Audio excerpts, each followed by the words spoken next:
그 고대 문화를 갖다가 나누는 가장 중요한 거는 기후인데 그 기후 중에서 강수량과 생물이 생장할 수 있는 그 온도가 어느 정도 상승하느냐가 가장 큰 그 원인이라고 생각을 합니다.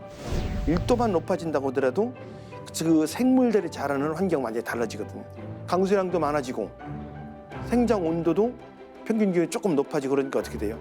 나무들도 굉장히 많이 자라고 또 곡물을 할 수 있는 그 식량을 할 수 있는 곡물들 환경 자랄 수 있는 환경이 이렇게 양호하게 갖춰지다 보니까 홍산문화 후기에 들어서 그렇게 찬란한 문화들이 발전하게 되는 거죠.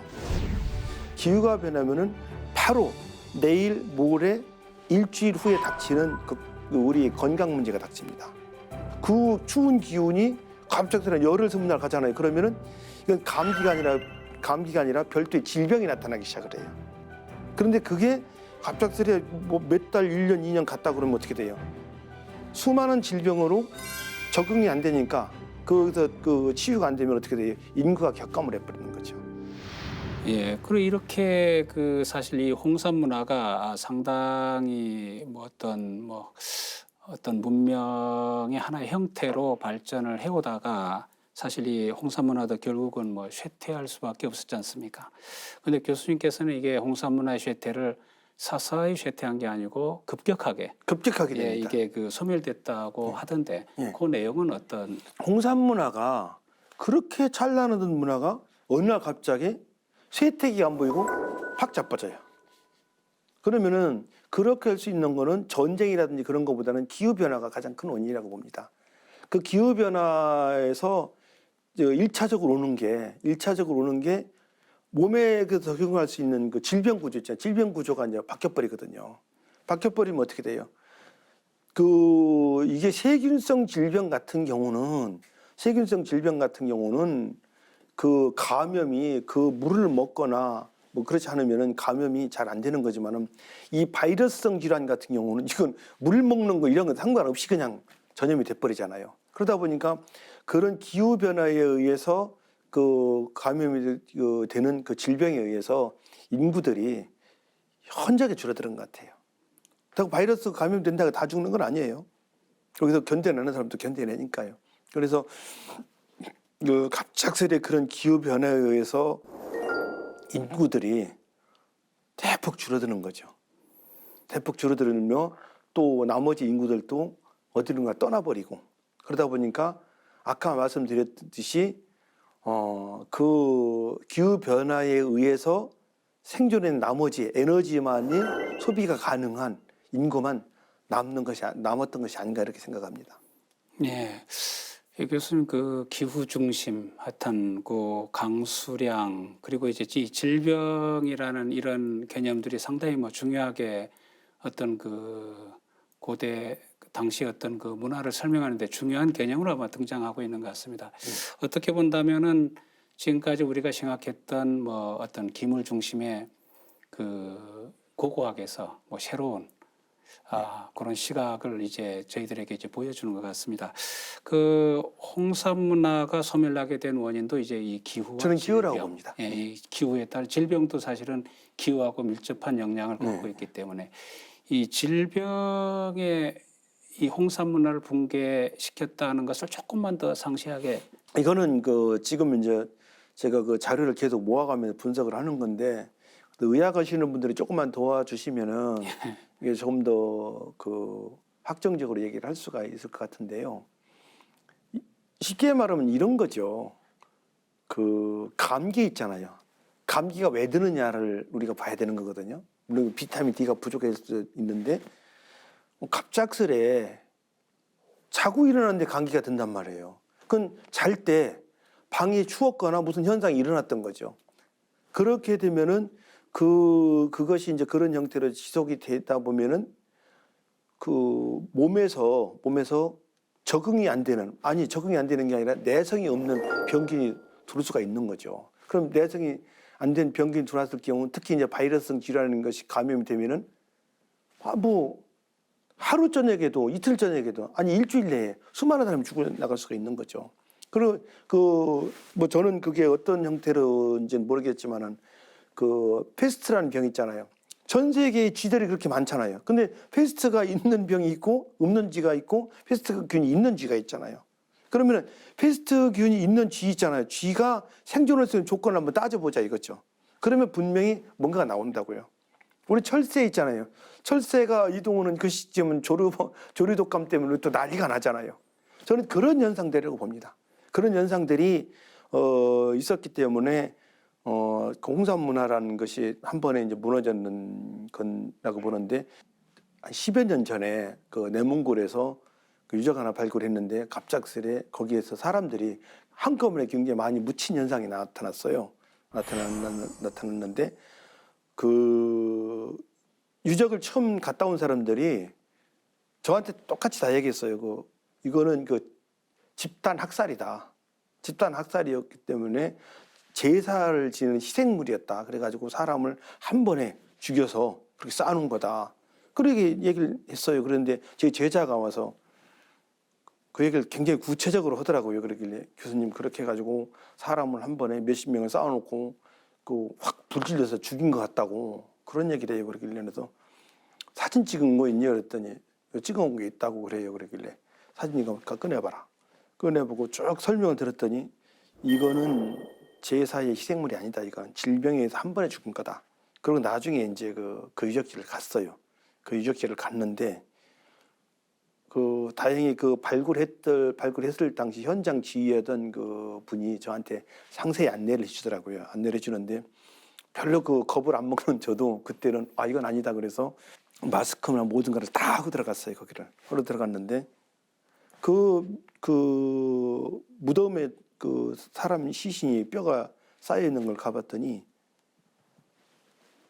그 무덤에서 있었던 머리뼈 있잖아요. 머리뼈에 상처가 하나도 없어요. 깨진 하나도 없고 이 같은 거 그대로 다 넘어 있어요. 근데 그 뭐 뼈는 이게 너저분하게 돼 있는 거예요. 그러니까 이게 뭐 이렇게 그 무릎 꿇은 것도 있고 뭐 아니면 이렇게 사지가 다 쭉 벌어진 것도 있고 그렇게 봤는데 이거는 어디선가 죽은 시신을 한 번에 모아놓은 거예요.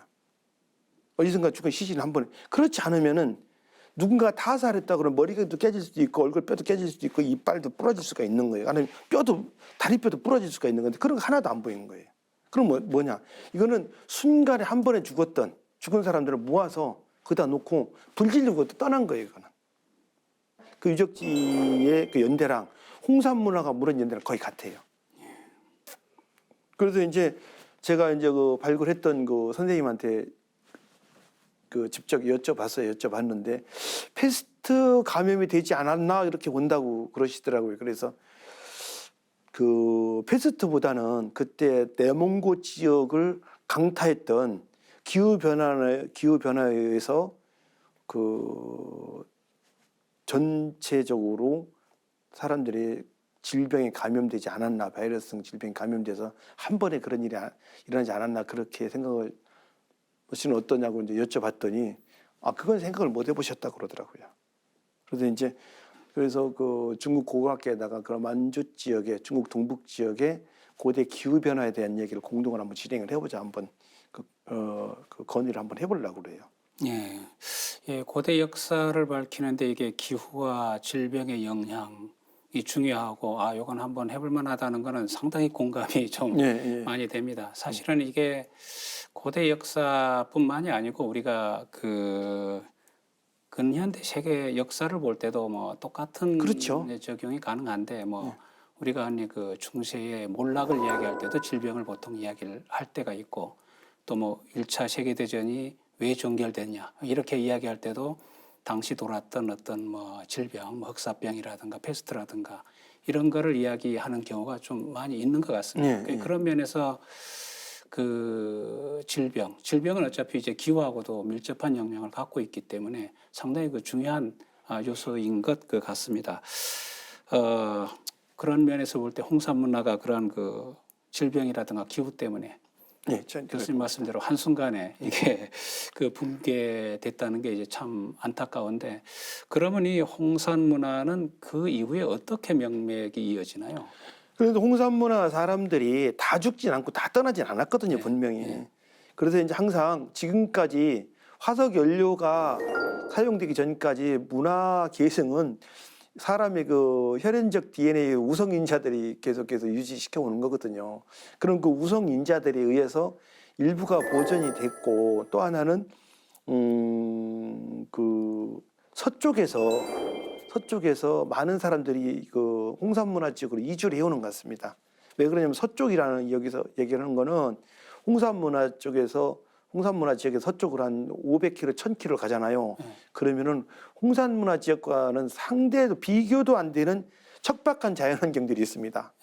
그럼 홍산문화 지역에서 자연환경이 변했으면은 그 지역은 예를 들어 홍산문화 지역이 강수량이 500mm에서 350mm 떨어졌어. 근데 그 지역은 원래 350mm였는데 그 지역도 150mm가 떨어졌으면은 200mm가 되는 거잖아요. 그러면 생존이 안 되는 거죠. 그럼 350mm 지역으로 이동을 해 오는 거죠. 그래서 그 내몽구 중부 지역에 있었던 많은 사람들이 홍산문화 지역으로 이주를 해온 것 같아요.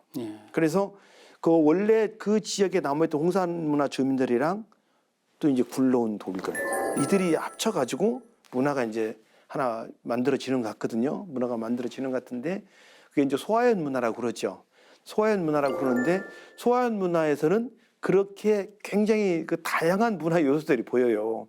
다양한 문화 요소들이 보이는데 특히 이제 내몽구 그쪽 중부 지역 그 요소들도 많이 보이고 그런데 그 요소들이 그 소화연 문화를 이루었던 그 사람들이 한 400~500년 동안 근근히 이제 견뎌 나가면서 살다가 소화연 문화 후기부터 기후가 평균이 올라가고 강수량이 높아지면서 강수량이 많아지면서 이제 인구가 이제 쭉 늘어나는 거죠. 인구가 늘어나면서 이제 하가점 하층 문화라는 문화를 만들어내는 것 같습니다. 네. 그럼 이 소하연 문화가 갖고 있는 어떤 특징이 있나요? 굉장히 그 다양한 그 그릇들이 나와요. 홍산 문화 때는 보이지 않았던 뭐 사람 모습도 나오고 뭐 그 그림들도 보이고 굉장히 다양해져요. 굉장히 다양해져서 어떤 분들은 야 홍산 문화랑 소하연 문화랑 구별을 해야 되는 거야? 뭐 그런 얘기 하시는 분도 있는데 그래서 저는 구별해야 된다고 봅니다. 그렇게 얘기를 해요. 왜 그러냐면은 홍산 문화에서만 보이던 그런 그 요소도 일부가 남아 있지만은 서쪽에서 왔던 요소들 있잖아요. 저쪽 그 내몽구 중부 지역이나 그런 지역의 그 문화 요소들이 이쪽에서 굉장히 많이 보이거든요. 많이 보이니까 어떻게 돼요? 홍산 문화랑 그 소하연 문화를 같이 비교를 같이 그 이어서 계승 관계로 보는 거는 좀 문제가 있는 거죠.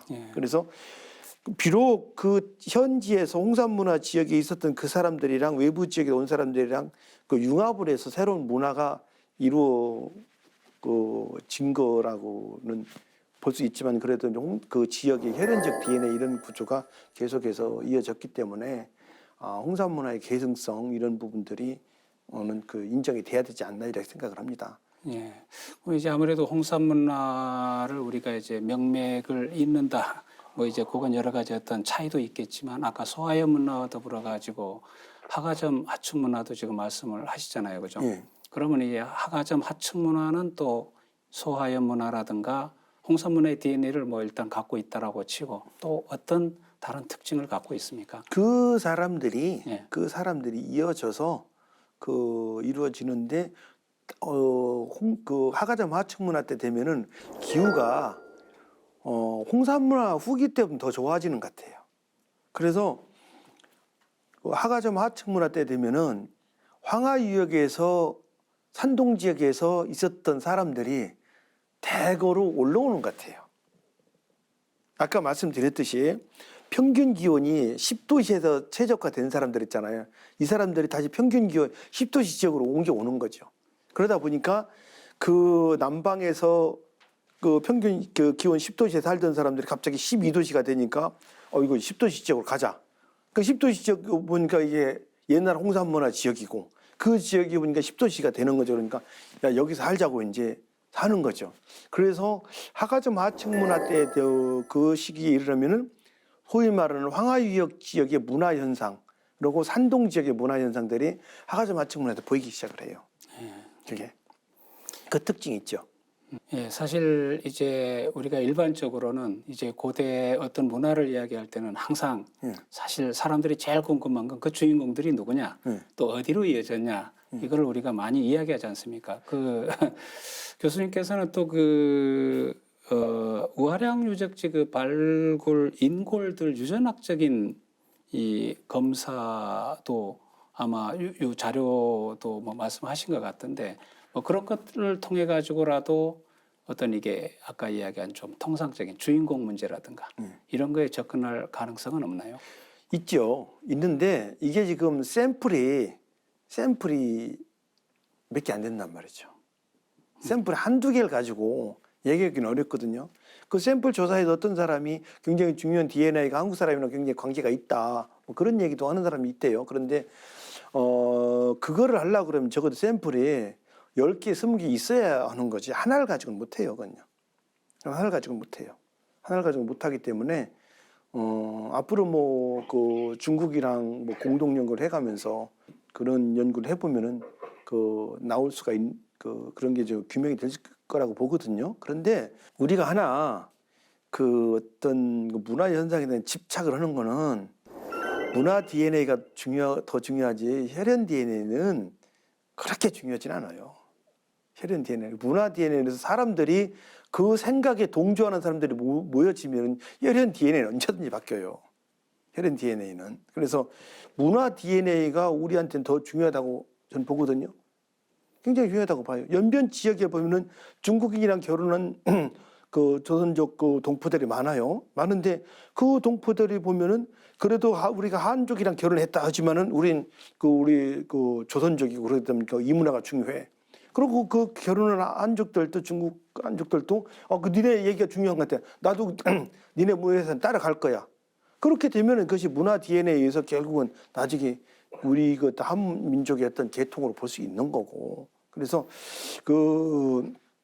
저는 그 혈연의 그 혼혈, 혈연의 합성 이런 거는 중요하지 않다는 게 아니고 그것이 어떠한 그 문화 계보를 따져가는 데 있어서 가장 그 중요한 요소는 아니다라는 거죠.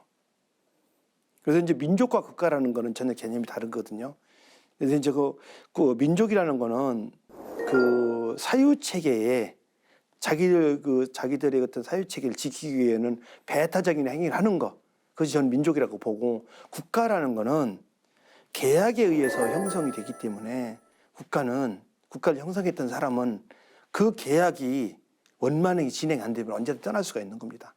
저는 그래서 민족과 국가에 대해서 그 얘기를 할 때 사람들이 민족이라는 것이 언어가 같아야 되고 뭐 무척 얘기를 하는데 언어 틀려도 종교가 같고 배타적인 행위를 하느냐 아니냐에 따라서는 전혀 다른 얘기라고 봅니다. 예.